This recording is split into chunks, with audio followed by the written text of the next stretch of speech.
না করো। এই রুটি দেখাও। আচ্ছা আমাকে এটা নষ্ট করার জন্য আমি কেন এটা আমাকে দিব তোমরা একটু বলো কমেন্ট করে না। দাও দাও কান্না করো। আর আরেকটা ব্যাপার উনি কান্না করতেছে একটা রুটির জন্য।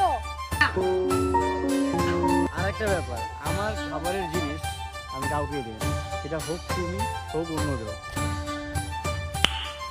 নাইস। আরেকটা জিনিস বুঝি না মানে আমার খাওয়া জিনিসই কেন তোমরা সবসময় নিতে চাও ভাই?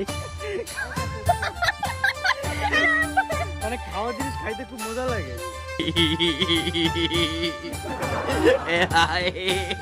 哎呀妈逼的，气的！